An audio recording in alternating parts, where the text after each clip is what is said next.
Hello and welcome to Soccer Brothers. I'm your host, Nihal and Sahil. As always, I'm joined by my brother, Sahil. Sahil, what was your favorite position to play in high school soccer? I don't think I had much of a choice in the matter, to be honest. But I was often deployed on the left wing, but I was kind of like a pass-first left wing. I wouldn't really cut it onto my right. I would mostly get to the byline and put in a ball. So you're like a Brad Davis type. Yeah, that's probably actually one of the best comps you could make. I was a little bit faster, but I was a decent dribbler, like Brad Davis. Do you think you were Do you think you were like actually faster than Brad Davis, or just? No, I'm saying faster compared to Division II high school soccer. Okay. That's the division our high school was in, right? I think so. Okay. Yeah. Okay. Yeah. Well, I like that. I kind of wish I got to see you play, but I was in college at the time. So I scored one banger goal, as you know, little half volley, to make it 5 or 6-1. Well, in a cup final though. That's true. It was a cup final. Yeah. Anyway. I went for the classic, like, I can't believe this is happening type celebration, like. Oh, like the. Kind of like John Brooks, yeah. After he scored against Ghana, yeah. Nothing too flashy. I couldn't, the emotions just overcame. But aren't you not supposed to celebrate? Wasn't that like one of the rules? Well, it wasn't even really a celebration. Oh. And I think I just kind of celebrated with my teammates. But yeah, it was a good time. Yeah. Well, I'm glad you got to relive your glory days at the beginning of this podcast here. Well, welcome back, everybody. So we've had a few audio snafus the last couple of weeks. We're just getting back into this whole podcasting thing. Our audio should be fixed, although we are in person now, so it doesn't really matter. But the next time we record, when we're in separate places, the audio should be fixed.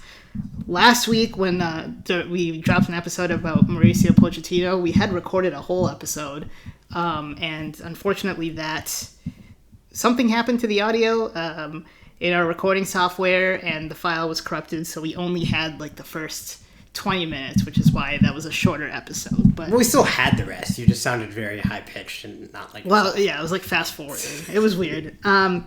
Anyway, so today, we didn't want to really just re-record what we already talked about last time, but we did talk about transfers. So instead of talking about those specific transfers, this time we just decided to talk about some of our favorite transfers of the transfer window so far. And for those of you who are new to soccer, potentially, there's not really trades like there is in American sports, although today there actually was a trade between Everton and Crystal Palace. Brennan Johnson for Dwight McNeil. Just a straight swap. No other fees involved. So it does happen sometimes, but what usually happens is a team gives another team money, which is called the transfer fee, and then that player negotiates a new contract with a team that's buying them. So that's what we mean when we're talking about transfers, when we say a player was bought for a certain amount.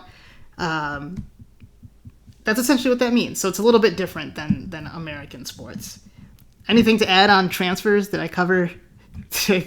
I mean, there's a lot of, so some players will have a release clause, meaning, if Sahil signed for Barcelona, he could put it in his contract that if a team is willing to pay a $40 million release clause, he would be able to negotiate that team without Barcelona really being able to step in, essentially. So a team could pay that release clause and buy the player. So I don't know why I put that in, but it's just something I was thinking about when talking about transfers.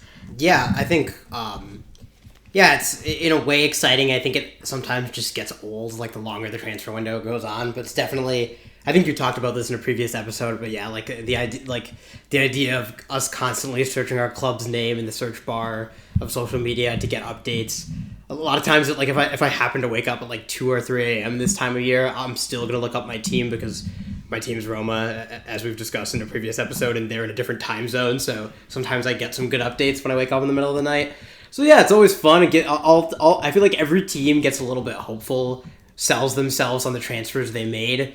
It's a hopeful time, I think, for every team, and then the kind of the reckoning comes in the first few weeks of the club season.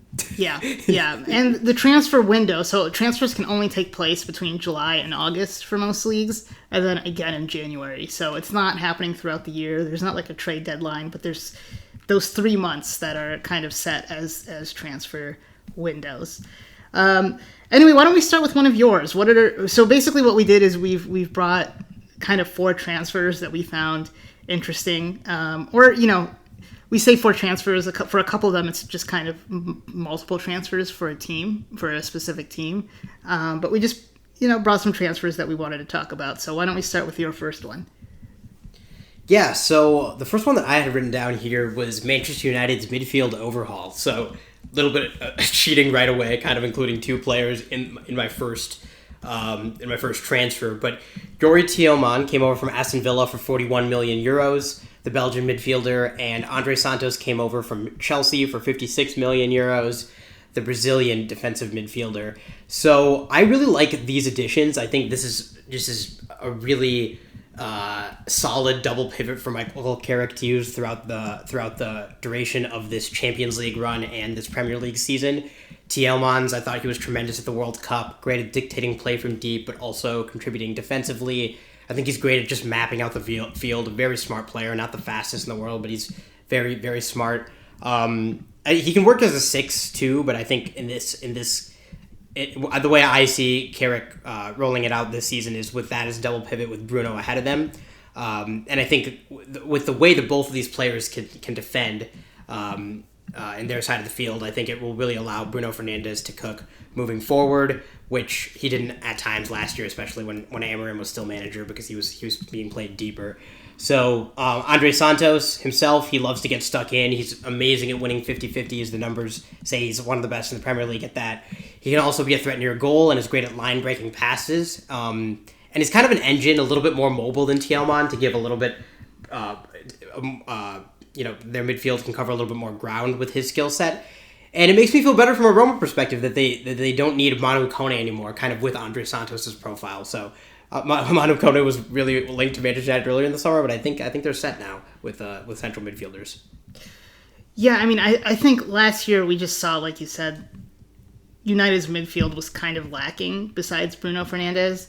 Casemiro obviously is on his way out. He's going to he's already played a match for Inter Miami in MLS, and I think Tielemans and Santos, I like it. Like that's kind of I don't want to say perfect, but it's a really, really good. They complement each other really well, in my opinion.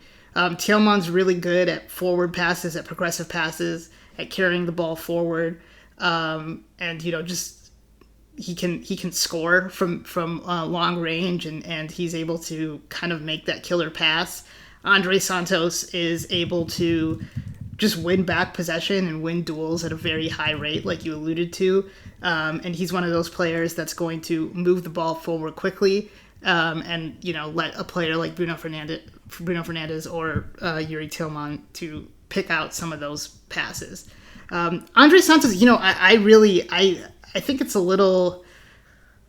surprising to me that Chelsea is kind of giving up on him. I think he's a really exciting young defensive midfield player with really a lot of potential. He wasn't really able to play that much for Chelsea. They have Enzo Fernandez who plays a lot in midfield, and of course Moises Caicedo, so it's just hard for him to break into that midfield. But I do think he is a player that in 2-3 years we could be looking at as maybe the best defensive midfielder in the Premier League or maybe even in the world. That's how highly I rate Andre Santos going forward, or not going forward, going forward in real life, in time, not on the pitch. Really, I think a really exciting move. This was definitely the position they needed to strengthen most, don't you think? I mean... Yeah, I think they've got good talent going forward. I like Cunha. I like Mbeumo a lot. They've got different looks. If you want to put Chesko up top, I don't know if they might move him because they do have a lot of forwards. Defensively, they've got a few good center backs: Lisandro Martinez, De Ligt, Lenny Yoro's there. Yeah. I'm expecting them to do more business before the transfer window is up. I do think they just need a little bit more on the ball going forward, I would say. I mean, they have Mateus Cunha, like you said. They have Brian Mbeumo. but just having a little bit more depth up front. They do have Marcus Rashford coming back into the team. It'll be interesting to see where he fits in for them. I think he's been linked elsewhere, but he could be staying. Yeah, but he was given a new squad number, I believe. So there's a possibility that he could be staying. Yeah, you're right. Maybe they're lacking a bit of like unpredictability in the wide areas of the pitch. I do like Amad Diallo, but I kind of see him as a little bit of a one-dimensional player. But I mean, do you think what do you think about this move from? Do you think Kobe Mino is not ready yet to kind of start in a double pivot at the Premier League level, or do you think it's just going to give him a chance to play? And they need all the depth they can get with a loaded schedule this season. Yeah, I mean, I think they just you need depth. Like you need multiple players who can play. Mino, I think, is a fantastic player. For some reason, he hasn't been able to fully lock down a starting spot for United, but he's another one who I believe is really good. I think he's currently injured right now too. So to begin the season, it'll be good for United to have those options. So I expect there to be kind of heavy rotation in the midfield. As good as I think Andre Santos is, he's quite young. So I could see them moving in and out of that midfield. I mean, outside of right now in midfield they have Bruno Fernandes, Andre Santos, Yuri Tielemans, Kobe Mino, and then they don't really have a whole lot else. Manuel Ugarte, I don't think is going to be. I mean, he just has not been good for Manchester United. Yeah. He's currently. I haven't seen him linked anywhere. So, I think having three midfielders like that is pretty standard for a team like United and where they want to be at the top of the table this season. Yeah, I agree with you.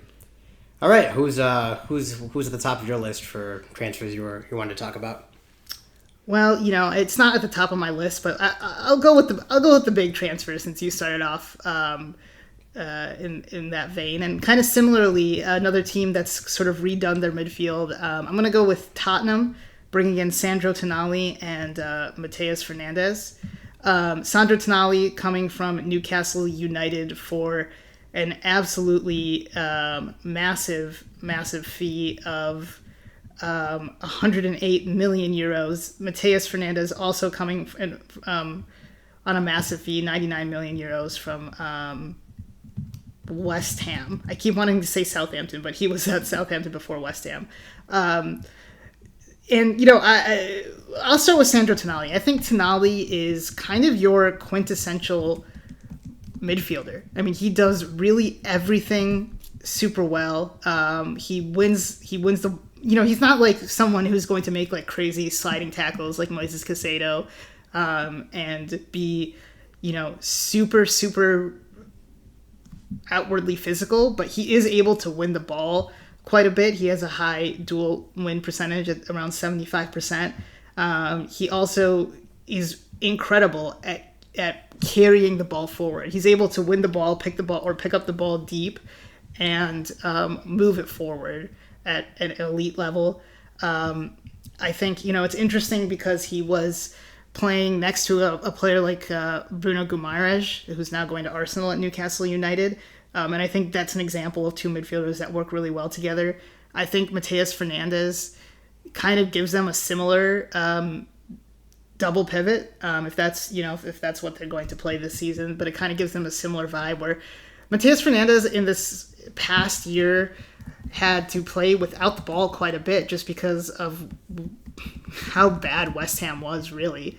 And I think, starting out in his career, Mateus Fernandes started out as a attacking midfielder at Southampton, and he's moved deeper, and he's really strived in that more defensive midfielder role. And he's also become an elite player at winning the ball back. But when he gets the ball and is able to drive forward, there are very few players who are more exciting than they are. And they're both at great ages. Sandro Tonali is 26, 27 years old. Mateus Fernandes is 21 years old. So you could see these two just being Tottenham's midfield for the foreseeable future. Definitely. I really like Mateus Fernandes, especially in terms of ball retention and pace setting. He also averaged 3 tackles a game last year in the Premier League. Like you said, that could be because West Ham was playing against the ball a lot. For a team that was, almost relegated last season and needs stability, I think Sandro Tonali is the perfect kind of midfielder to bring in that situation because he's so well-rounded, doesn't have any glaring weaknesses to me. Great at winning 1v1 duels, drawing fouls, just getting every little advantage you can get over the course of that 90 minutes. And they haven't had an interesting window. I think neither of those players are, the best passers in the world or anything, but you do have Van Heck, who was brought in from Brighton, who is just an amazing ball-playing center back to complement with that. So I like what they're putting together. They're definitely being aggressive this transfer window, lots of new arrivals, and we'll see if it'll yield better results. I think, obviously they were unlucky with a ton of injuries last season, and that was a big part of the story that I think almost gets under-discussed. But you're right. This is a great start to bringing some stability and some watchable soccer back to De Zerbi's side next year. Well, and the line-breaking passes, they both can do it. And, Fernandez is such a young player that I think he can improve that. You'll see him drop between the center backs sometimes. He is, I already used this word, but he's kind of a quintessential box-to-box midfielder. But, Sandro Tonali last year averaged 68 progressive carries a game, and Fernandez averaged 58 progressive carries a game. Those are both super, super high numbers. Just in comparison, Yuri Tillman, who does that pretty well too, was averaging 41 progressive carries per game. So they both. It's almost like what one is not doing in a match, the other one can kind of cover with these two. So. And I think it's a good fit with a player like Solanke, who, if he is going into next season as your starting striker, they could rotate between him and Richarlison. You want Solanke as close to the goal as possible. I don't think you want him dropping too deep and being a crucial part of the build-up. So I'm excited to see Kudus again. I think he's dealt with some injuries recently, and I think he's right now looking like one of the most creative players on their team. But yeah, it's gonna be a really interesting season for Tottenham. All right, what do you got? You know what? I was thinking at first, let's take it away from the Premier League, but I think it might make sense to front load all the Premier League. A lot of people are going to be interested in this stuff. So one of the biggest transfers of the summer was Elliot Anderson to Manchester City for over 130 million euros. A lot of people got acquainted with him after the World Cup. He was crucial for Nottingham Forest last year. They had a solid season, and he's just insane. This guy is the ground covering, the technical ability, the stamina, the work rate. He plays kind of similarly to Declan Rice, and he and Rice, I think, are going to be guaranteed starting midfielders for like a decade for England. And even defensive ability, like winning the ball in the air, 1v1 duels. He's not a replacement for Rodri, who's likely definitely out the door.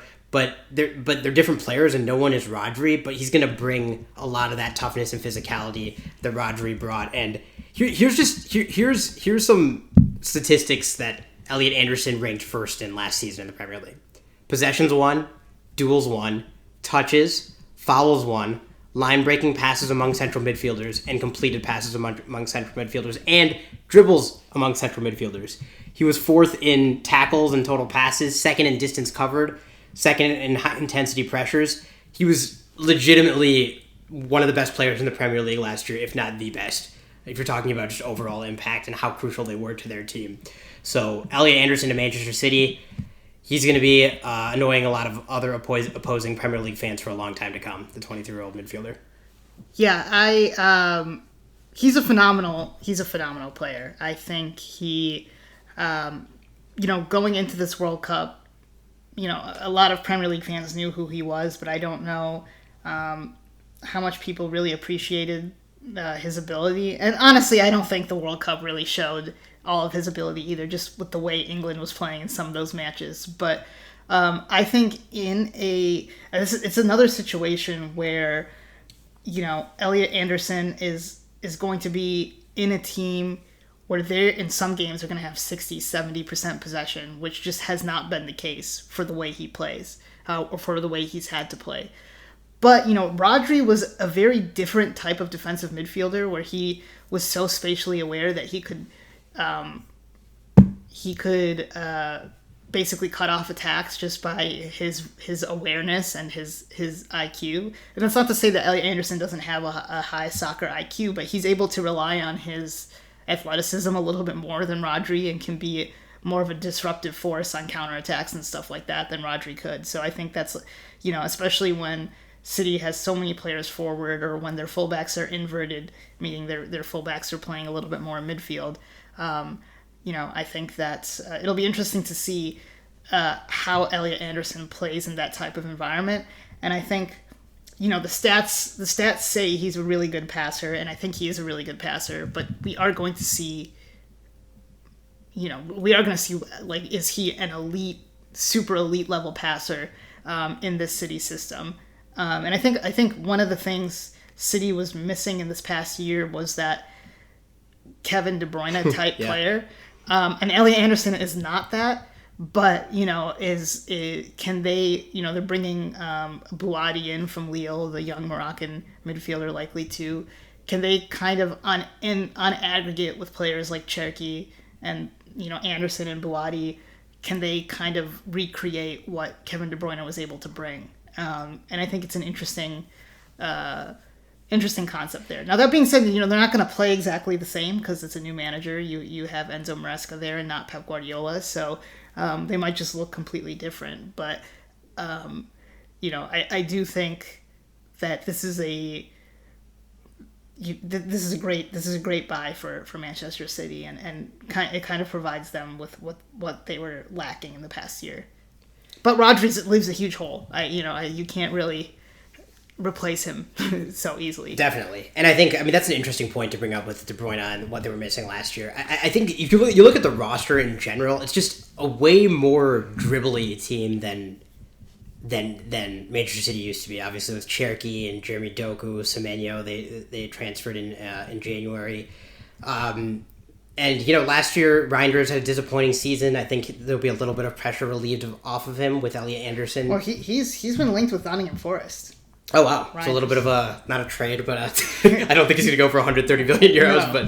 But, a little bit of a swap there. So that would be interesting. Then I do think they need to pick up another deeper lying midfield. They do have Nico Gonzalez. Yeah. Well, Bouadi would be that guy. Yeah, Bouadi, like you said, that would be a good transfer for them too. So, yeah, it'll be interesting to see. I think they've got a ton of talent on this roster, and even another way that they became a little bit less pass heavy to my eyes, and that's being a bit reductive, but bringing in a keeper like Donnarumma, who's maybe the best shot stopper in the world, but obviously isn't as good as ball playing as peak Ederson was. And obviously, there are plenty of reasons that Ederson was transferred away, but Ederson might have been the best distributor in the Premier League from that position. Right. So I think that's really the only thing he did at an elite level. Yeah, but but just like that, so that complete shift in philosophy between like all distribution and all shot stopping. Well, but do you think Elliot Anderson's going to drive forward in this team? I think he has the ability to, but that's not really. I don't know. I think it'll be like you said. It's going to be interesting to see. I think he might have to a little bit. Yeah, you look at Bouadi and Anderson. They do carry the ball forward, but they aren't. That's not really what they're necessarily known for. So, they still have Mateo Kovacic, who I think he's kind of a progressive carries merchant, in my opinion. Like, that's literally kind of all he does. Is he picks up the ball and drives forward. So I don't know if Kovacic is going to stay with the team, or if he's going to play more than he has in the past couple of years. But he could be. He's the one who could be kind of key to them going forward. I agree, but I think Anderson can definitely fill that archetype. Anderson? Yeah, Anderson can, and I think and I think he'll be a little bit free more to do that with. Bouadi back there and Gonzalez back there if he chooses to start in some games, and then they'll have enough attack, like pure attack and creativity ahead. So I do think that Elliot Anderson might kind of fit in a conventional box to box role, but it'll be interesting to see. Maybe he will sit deeper. Yeah. I don't know. It probably depends on the matchup, and Enzo's going to need to be Enzo Maresca. That is going to need to, their new coach is still going to need to be a bit flexible because teams are going to throw all different types of looks at Manchester City when they go from league play to Champions League play. Yeah. The interesting one for me maybe is Mateus Nunes, who's been playing as a right back in Pep's system is more of an inverted fullback, so a right back who kind of transitions into midfield. But he is a midfielder. So does he just kind of become a midfielder and they play Rico Lewis out wide at right back, or do they bring in a different right back? That's another player who could be a midfielder for them. Genuine question is Jack Grealish coming back to Everton? That's the rumor right now. Okay. Yeah.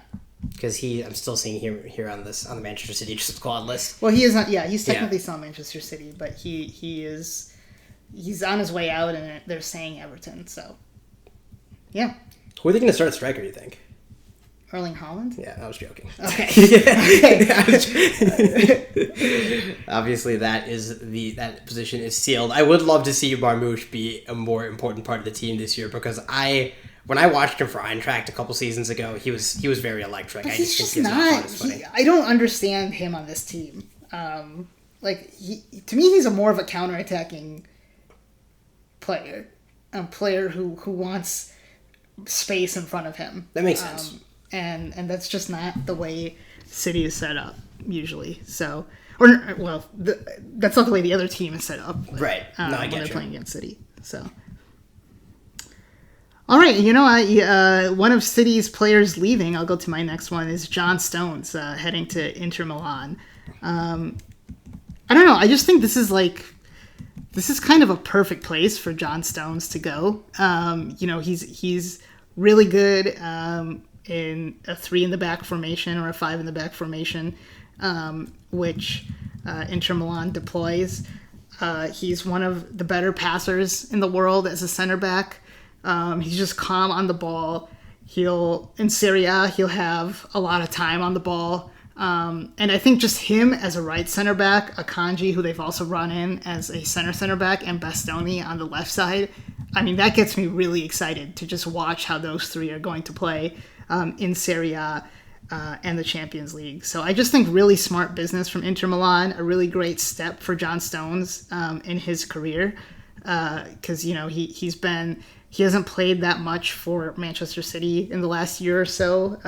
I thought he had a pretty good World Cup for England. He played quite a bit. And, I've often felt like John Stones really probably should have been a kind of a deep lying 6. And I think he can... he kind of played similar to that in Pep Guardiola's system, but I think he can really thrive in Serie A this year. Yep, like you alluded to, they'll be playing against a lot of lower blocks, so I think he'll have an opportunity to showcase his distribution. Like this move, John Stone's a very solid center back. Akanji becoming permanent too. They've got a great center back core there. Just roster's getting just kind of a little bit old with some of their key players. Zielinski is 32, Calhanoglu's 32, Mkhitaryan's 37, Lautaro Martinez he's 28. He's not as old as I thought he was, but he's, starting to kind of plateau, I feel like his career is. So I feel like they need to maybe invest in just like another creative player because I could see a roster like this just getting a little stale this year.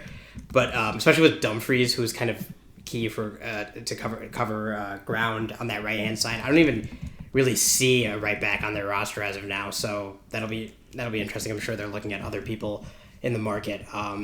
But... yeah, the midfield's just looking a little bit old, so I think they're going to need to rely on those wing backs to get up and down the field and really cover ground, which DiMarco can definitely do on the left-hand side, but I think right back right now looks like a kind of a major glaring flag for me. Yeah, well, they brought in Benjamin Pavard. Right, I guess he can play right. But he can't really play right wing back, can he? Well, I don't know. I guess he could. Do they play 4 in the back? Probably not. I think they'll play 3 in the back. I think that's what they did the majority of last season. Christian Chuvu, is that how you pronounce his name? He likes to deploy that. I think they were set up that way a lot. But that works a lot with DiMarco and Dumfries. We'll see how that's going to work this year. So right.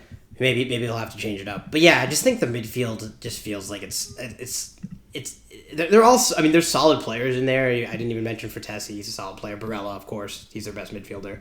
But yeah, just seems like they're lacking a little bit of juice going forward. But they've clearly got a Champions League qualifying roster, and they were defending champions last year, so I'm sure they'll be favored to win again. Well, Peter Sucic had, I think, a really good debut season with Inter last year. I mean, they won the title, and he's only 22 years old. So I think if they inject just a little bit more youth in there, they can kind of transition from the older guard to the younger with Sucic and Bonnie too. Yeah, he's a good striker, I think. Going forward. I was just talking about midfielders. No, but you're right. I mean, I was saying in general, they have a bit of an age decline or age advancement, but yeah. No, you're right. Sucic was a very promising player last year. He's really fun to watch. Right, and if Barcelona do buy Lautaro Martinez for a huge fee, that's a lot of money that could be injected into the club. So Lautaro to Barca, that would be interesting. I think that would be. That's kind of. We were talking about this before the show. They need a. I don't have anything Barcelona related on my list, so. I don't either. Yeah, I think Lautaro. They need a striker. It looks like Ferran Torres is going to PSG. Lewandowski obviously was off to the Chicago Fire. He's already scoring goals in MLS. So yeah, I mean they've been pursuing Julian Alvarez even before this summer. They've been trying to get him. So now they're saying, Lautaro could be the alternative if they're not able to get Alvarez. So I think with the amount of space that Rafinha, Gordon, Adeyemi, and of course Lamine Yamal are going to create, I think Lautaro could thrive in that position. But maybe I used to be think Lautaro was really, really good. He's not moved me as much the last couple of years. I know he never really moved you, but I just think no, he's really good, but he just sucked for Argentina, and I don't understand why. That's all, and that's where I would. We talked about this, but remember he didn't even get a chance to come on in the final, no, which was interesting because he could have been a difference maker. But obviously, those were the red cards and everything. But that is true. He obviously had that huge goal against Egypt, right? Or was it a huge cross against Egypt, I think, and then I think he scored a key goal in a different round. He scored against England. Yes. Yeah. So, that'll be interesting. But yeah, I think Inter. This is the year that I think Juventus finally might win it again, just because they're not playing another competition, or they're not playing in the Champions League. I don't know, man. Roma. Well, I hope so. They got a shot. I don't have any Roma transfers on here, but maybe you do. So, I don't. We'll talk about them another day. My next transfer, transfer is going to be Real Madrid, which is not a transfer, but just Real Madrid. They spent a lot of money, in my opinion, on a lot of good players. Now, so let's just go through them here. So we got Bernardo Silva, free transfer from Manchester City. We have Ibrahim Konate, free transfer from Liverpool. Jan Diomande, 120 million euro fee from RB Leipzig. Is that confirmed? Yes, he's officially in transfer market and everything on the team. That is done. I think he's already been in Madrid. He's landed in Madrid. Denzel Dumfries from Inter, as I mentioned before, and then Marc Cucurella from Chelsea. So just kind of, and then Carlos Espy too as a backup center forward from Levante. So just a ton of transfers. It looks like Jose wants Endrick too to stay for this season, so they're going to have some more attacking depth there. Jan Diomande, the star of the window, the Galactico, unstoppable on the left wing for Cote d'Ivoire this summer. He can play on the right too, which is where I see him playing with Mbappe and Vini up top. 20 goal contributions last year in the Bundesliga. Just impossible to contain 1v1, and obviously that's going to create advantages for Vini and Mbappe. Bernardo Silva, one of the most underrated players of the last 10-15 years, just in terms of at least headlines. Amazing possession player, can retain the ball and buy extra seconds for guys like Vini, Mbappe, and Diomande to make runs in behind. I think they need a little bit of that possession-heavy player around the directness of those other three superstars. Konate, I think, is brilliant in the air, good passer. He'll be able to help break down low blocks. Don't think he has as many lapses as a player like Rudiger does. But they've got a lot of center backs, so it's gonna be interesting to see what kind of formation Jose plays. Usually Mourinho does not go three in the back, but they do have Huijsen, Rudiger, Militao, and Konate right now. I talked about Dumfries, athlete, physicality, first choice right back, I think. And then Cucurella, one of your favorite players. You can talk about him. He's just phenomenal. Well, I mean, Cucurella, I think, is the best defensive fullback in the world right now. And I think he's...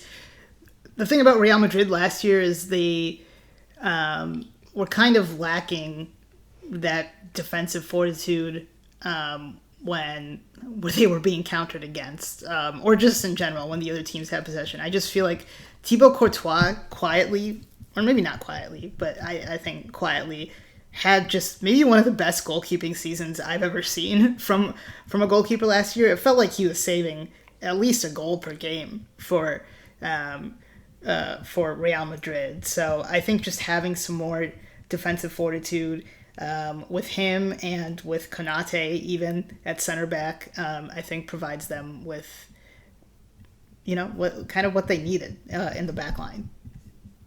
Definitely. I think there's so many different ways. I mean, the amount of talent on this roster is just kind of insane.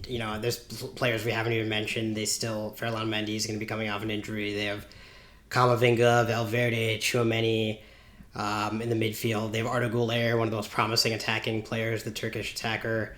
Brahim Diaz is still there. So obviously, Trent Alexander-Arnold came for a huge fee last summer. He's still there. I don't think he's going to get a whole lot of playing time in the biggest games of the season, but he's a great player to bring off the bench, especially if you're down. I think that this team has all the pieces it needs to win the treble, win the Champions League, win. Yeah, but they always do. Yeah, but look, okay, I think did I even mention Jude? Dude, obviously he is one of the most phenomenal players, so versatile. Everyone saw what he did for England. I think. It's easy when you have this much money. It can be easy to, praise transfers. But these guys, I just think are some of the best players in their position at the world, and I've always really liked all of them.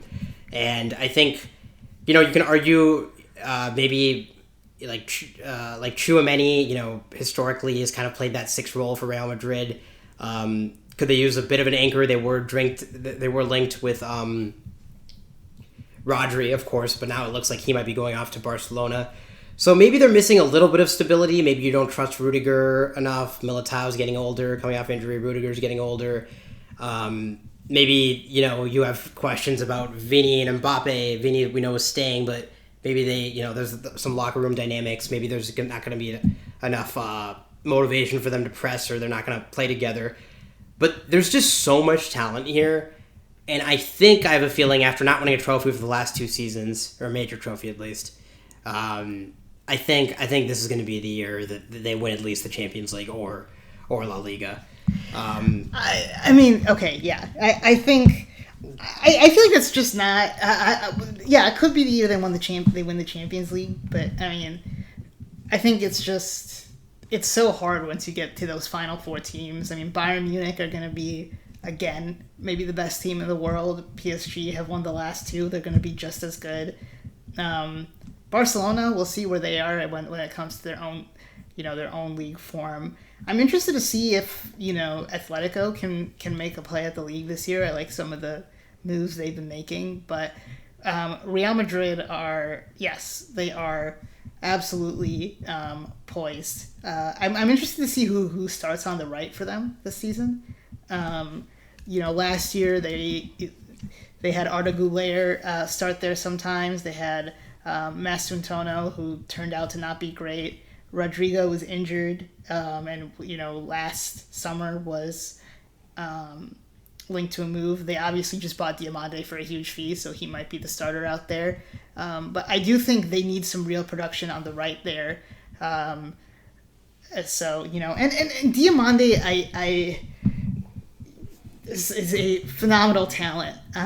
I'm not convinced that this was the correct move for him or for Real Madrid at this age. I do think he still has a lot of refinement in his game that needs to occur, and I don't think he's going to have the time to necessarily be able to do that in a healthy manner at Real Madrid.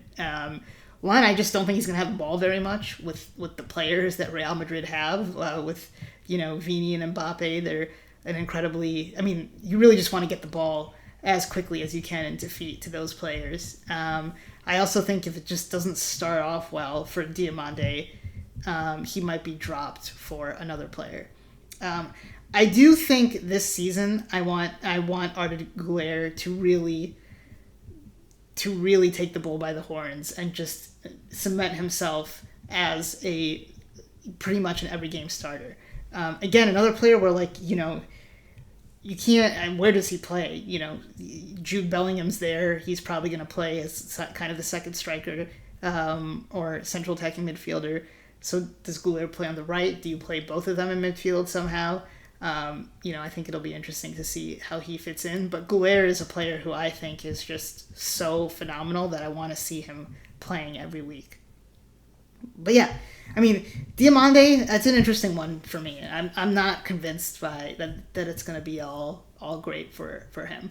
Yeah, I mean, I think, it's obviously going to be a little bit of a different level and different expectations on his shoulders, not just 19 years old. It's all happening very quickly. He was playing high school soccer in the United States 3 years ago. And that's not to say that, you can't, that doesn't mean he's going to fail. I don't know. There's something, I think this could be, it doesn't work, and then in 2 years he goes to a different team and is able to really blossom as a player. But he's 18, so or 19, so he's obviously not the finished product. I think it might just be similar to what's been going on with Endrick recently at Real Madrid. Yeah, I think that this team is going to be, knowing Jose and how careful he is to not take risks in possession, at least the last few years. In his managerial tenure, I haven't watched him that closely as his last few stops, but obviously, he was the manager, of Roma and Tottenham and United before that, and he was played more conservatively for the talent they have.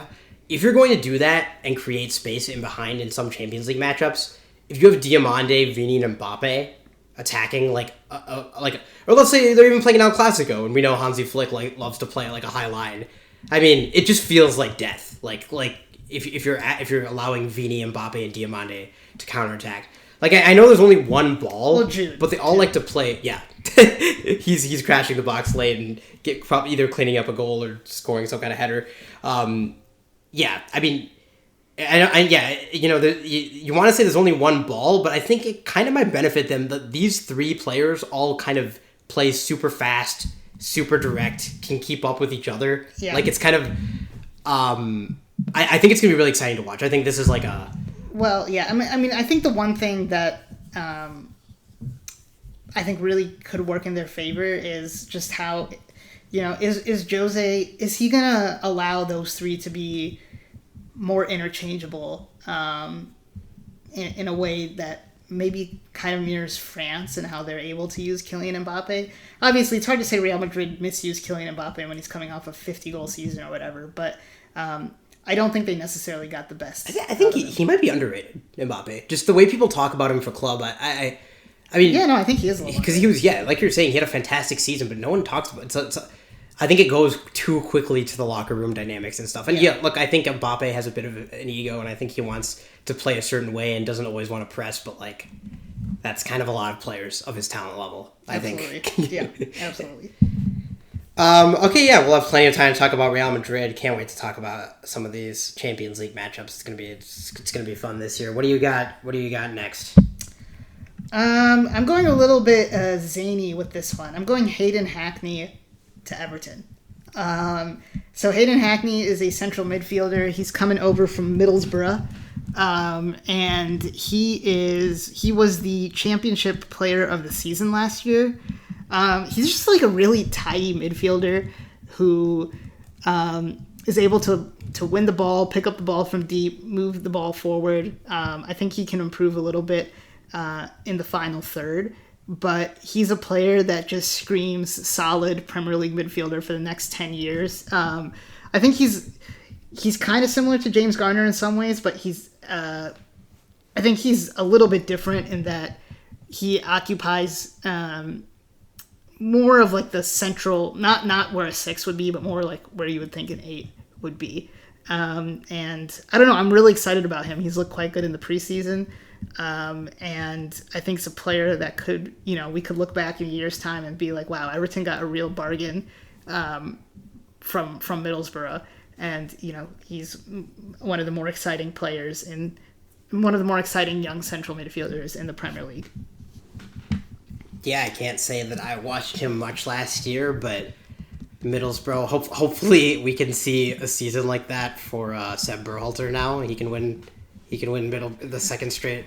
He can be the second straight Middlesbrough midfielder to win championship player of the season. But yeah, I'm seeing in the scouting report here, gets fouled often, commits fouls often. That seems like a perfect way to endear yourself to the Everton crowd. So it seems like he's got some physicality. Like you said, he can play any pass. So. Just tidy is how I would describe him. Really tidy on the ball, really tidy on possession. And I think a player that, he's kind of like, I'm trying to, I don't know. He's just kind of that player that you see in the Premier League that just survives for many years. And I absolutely love that type of player. All right. Should I move on to my next one?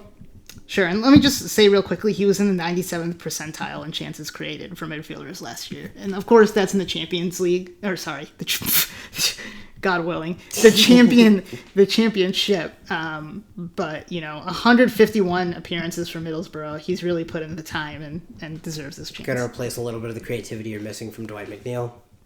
Sure. You and I differ on Dwight McNeil. I think he's a tidy little... Well, you said tidy like 4 times just now. I think he's a technically gifted footballer. Sure. I mean, I'll never forget that game against Brighton that we watched when we were in England. That was a fun time. Absolutely. Okay, sticking across, kind of along the same lines of Premier League transfers. That's been most of our... Yeah, okay. Can you just let me do my transition? Yeah, sure, sorry. In peace? Sorry. No, I'm kidding. Xavier Gozo for £11 million, the Real Salt Lake 19-year-old winger American. Will be interesting to see where Oliver Glasner uses him. He's played a lot at wingback for Real Salt Lake. He's just got a ton of pace, a ton of power, able to just flip the shoulder and beat anyone 1v1. So I could definitely see him replacing Serginho Dest in that position for us in the future. I don't know if he's quite the half-space guy that like Pochettino likes to use in his system, but they've got a lot of wide talent at Crystal Palace, so he's going to have to fight for minutes. They got Ismail Assar, Jeremy Pino, among other players. So he's going to have to compete for minutes, but it's going to be exciting every moment he's on the pitch, and I think he's going to really... Dwight McNeil. Yep, Dwight McNeil. I should have said, speaking of Dwight McNeil. Yeah. So I think I'm really excited about Xavier Gozo. I kind of just wanted to mention this one because he is one of our most exciting young players as U.S. men's national team fans, and I just think that even if he's going to get like 400 minutes only this season, or so, maybe that's even high. The transfer fee is pretty significant. That's true. What is it? Is it 15 million? 11 million pounds. 11 million probably, pounds. Yeah, probably around $50 million.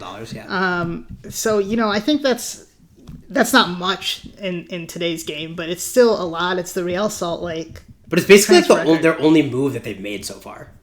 I think Crystal Palace has been very quiet. Dwight McNeil. Well, of course. Yeah.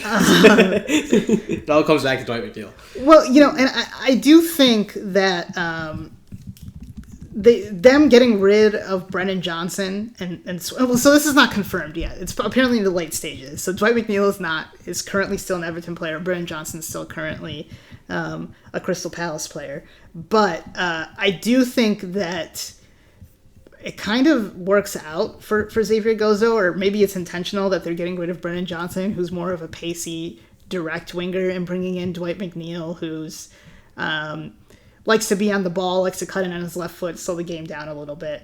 And Gozo can kind of occupy that, more of a half-space player, yeah, is Dwight McNeil. Dwight McNeil, yeah. And Xavier Gozo can occupy that more just direct type play style. He's just a phenomenal talent. He has 10 goal contributions, 6 goals, 4 assists in his 16 matches this year for Real Salt Lake. He is an incredibly pacey and exciting winger. You look at his goal if you just watch the goals he scored for Real Salt Lake, I think there's something to be said about a young player who has the confidence to try stuff and to just do things. And MLS is obviously not the highest level in the world, but I mean, he just, whenever he scores, it's kind of just a crazy goal. It feels like. So I think this is a great move for him. It's exciting for the U.S. For U.S. men's national team fans, and I think, hopefully he gets called in September to the U.S. so we can see him there as well. But yeah, for sure, really exciting for the U.S. And Crystal Palace fans seem to be, from what I've seen on the internet, seem to be very excited about this one. People are like, who is this? And I think part of it, I never like making. You should never make fun of someone's names, but just like if you've never heard of the player and you're like Xavier Gozo, like that just sounds like not a real, I think maybe it's because it sounds like Bozo. It's just, if you've never heard of the player, you might. I remember looking up his name the first time too, and then the Xavier part was not spelled how I thought it was because it was the Z instead of an X too. Yeah. But yeah, I mean, there's an American that's already endeared himself to Crystal Palace fans and Chris Richards that they brought in Tomiyasu too. So Chris Richards will have another solid partner back there. But well, and I think having Chris Richards there, I think that's always helped the transition of American players. Yeah, just to have other American players there. Tim Ream and Anthony Robinson, Breck Shea, Jeff Cameron, so many American teammates in the Premier League. Mo Edu was on that team too. Eddie Johnson and Clint Dempsey. There's a whole history there. Cool. All right, last one. What time are we at, by the way? We're at 51 minutes. Okay, we might have to skip our other Just do a whole segment episode today. of that. Yeah. Sorry, we're having a. So I might as well say my last transfer too, if you want me to, because I had one more that I didn't use, but. Okay, well we can. Can I do my last one first? Yeah, of course. Okay, thank you. I appreciate that. Mine is. I don't know if it's Nathan, but I think it's Nathan. Nathan DeCat. Going to Hoffenheim. I want to invest in this guy so early. So Hoffenheim quietly had a pretty phenomenal season last year. They finished 5th in the Bundesliga. So they're going to be in the Europa League. Nathan DeCat played for Anderlecht in the Belgian league. He's a now 18-year-old, but made his debut at 17 for Anderlecht. He is a literally huge player, 6'4", and I do think he is someone who reminds me. There's a lot of people that make the comparison to Leon Goretzka. Like he plays a lot like Leon Goretzka. I see a lot of Yaya Toure in Nathan DeCat. He is so silky, so smooth on the ball. His dribbling's, he could improve his dribbling. I think that's kind of the next evolution of his game. He's only 18 years old, but he is just so good on the ball. He's able to win the ball back. Obviously, a towering player in the air. And interestingly enough, he kind of looked the best last year when he was playing on the left wing or left midfielder. And I do think he's a player who, because he's 6'4", has been kind of miscast as like, okay, he's 6'4", he's got to be your number 6, he's got to be your defensive midfielder. But I think if he is able at Hoffenheim to play more like a box-to-box midfielder, or even as like a Marwan Fellaini, like behind the striker, I actually think that's kind of where his best position will be, as sort of like a Jude Bellingham, Marwan Fellaini, second striker type midfielder. I think he's really going to take off, and he is kind of this next, he is the leader of this next generation of Belgian players who are under 20, who I think can really come onto the scene. And so he's one that's just, I find him super exciting. I loved watching, I came across his highlights maybe a year ago. And, he's someone, if any of you are like FIFA players or FC players who always is, for the past year or so has kind of been at the top with the potential in FIFA. He has 87 potential. So, when I saw that, I was like, oh, who is this guy? So I looked him up, and I want to invest in him. Why don't you invest stocks in him? And I think he's the next big thing. Well, maybe you can invest stock on Hoffenheim advancing far in the Europa League this year due to Ducat's play. Because I also think there's a lot of doomerism about Belgium. Like this could kind of be the end, but they have a crop of like really exciting young players that I think, they might be a surprise at the Euros in 2 years if they're able to get these young players through and playing. Yeah, I agree. I think there's a I mean, I get the golden generation kind of narrative, but I think they're going to level out above where they were before the golden generation, I think. I think so too. This Hoffenheim team's got a lot of players coming back from loan. They lost Torre, who was an electric left winger last year. He went off to Newcastle to replace Anthony Gordon. It's gonna be a roster with a lot of turnover. Torre was big for them last season, so we'll see how they fare in Bundesliga and the Europa League, but they'll be an interesting team to watch. Yeah. Also, I feel like there's been a through line throughout this entire segment because we're mentioning Chris Richards' former club right now. So, well, yeah, he was on loan. Yeah, yes, he was. That's true. Hoffenheim. Well, and I just want to say, like, I think this is like an old-fashioned soccer move, which I love to see. Like, it's a young player who's played 2 seasons at Anderlecht. He's moving to like Hoffenheim, which is a Europa League club that's going to give him a lot of time to develop. And then in 2 or 3 years, he'll probably go to Dortmund and then probably end up at Bayern Munich after that. And I do think they're in the last few years, these young players have just gone straight from like their club to the highest level, where I do like to see this type of path. So I love some of the old man takes. Well, I mean, I just think like you gotta get your sea legs in a Europa League club. Yeah, no, I mean I can see it. I agree. There's more.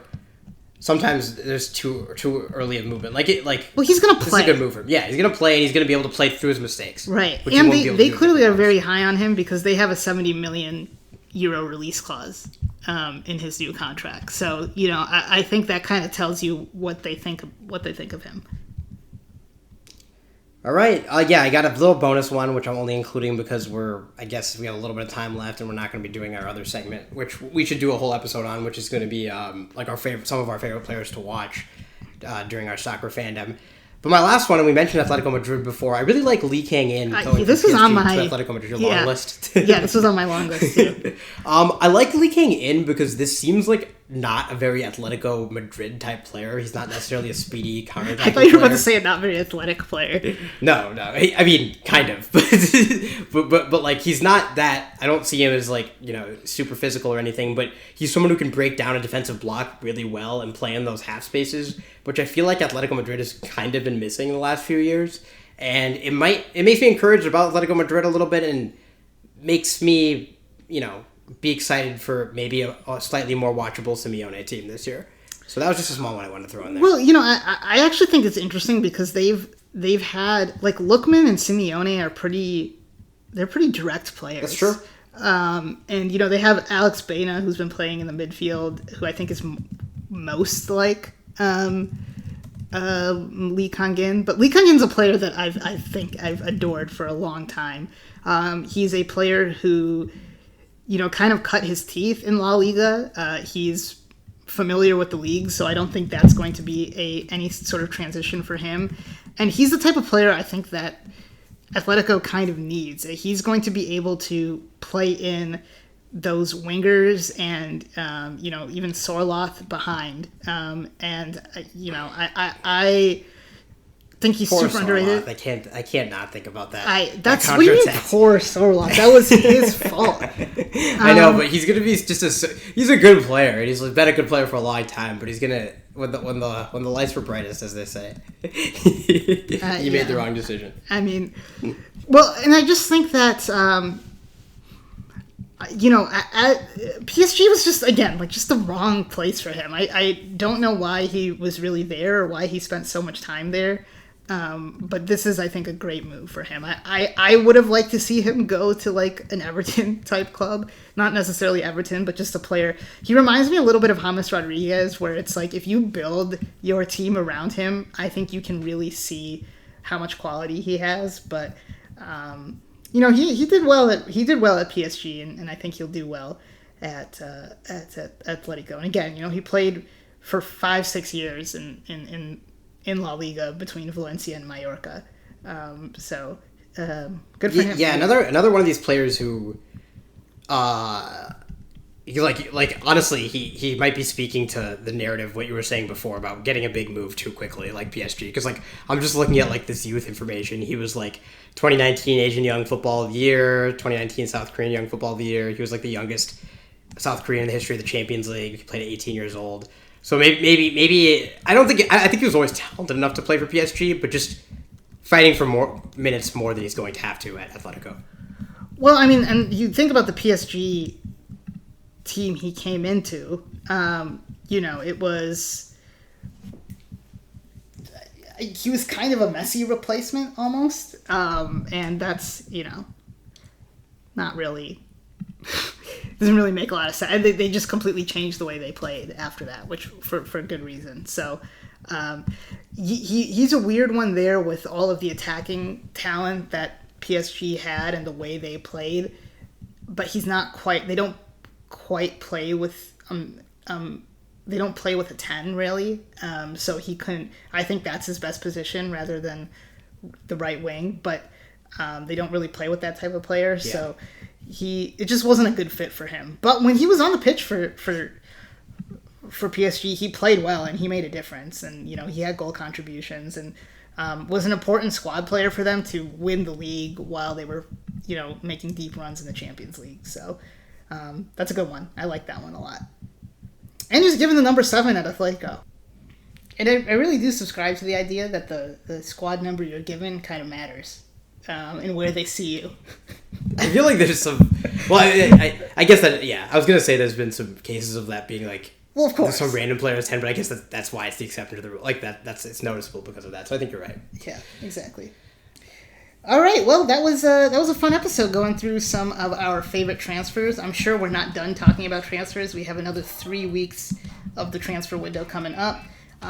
Next week, I don't know what we'll do. We seem to have a plan, and then we end up talking too long about one topic. So we're still figuring it out. But if you have any questions or comments or topics you would like us to discuss, you can email us at soccerbrotherspodcast@gmail.com. You can also follow us on Twitter. Just look up Soccer Brothers Podcast.